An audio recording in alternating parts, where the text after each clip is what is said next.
नमस्कार। देखो ये वीडियो स्पेशली मु आमर लीडर्स आमर दायित्व थिबा व्यक्ति आमर सदस्य मानक पाए प्रस्तुत करिछि। मु कहया चाहूँगी राष्ट्रीय मंदिर सेवक संघ आज एमिति गोटे स्टेज रे पहुँची आमर प्रिंसिपल एभली भाव रही आम जदि चाहिबा किछि दिन भितर किछि दिन कौन 24 घंटा भीतर भी आमर समस्त दाबी पूरण करि परिबा। मठ मंदिर पूजक पुरोहित ब्राह्मण पंडित नाम संकीर्तन मंडली मानक पई जेउ भली भाबे दाबी आमे रखिचे सरकार बहुत अल्प समय मध्य दाबी पूरण करि परिबे।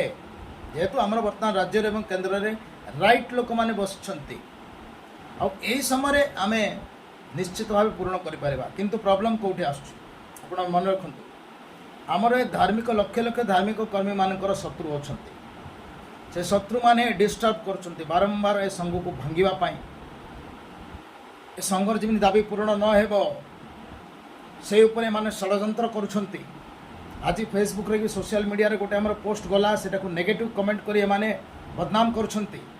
गोटे दुष्ट नटिया एम सब XYZ छद्मवेशी नाम रे एमाने संघ को बदनाम करने चेष्टा भी करुँच। जारज संतान माने दूषित रक्तर जन्मित संतान माने आज नुआरे नांती 1947 मसीह आज पर्यंत एमती बहुत अच्छा जो मान जो आज ब्राह्मण समाज पछरे रही।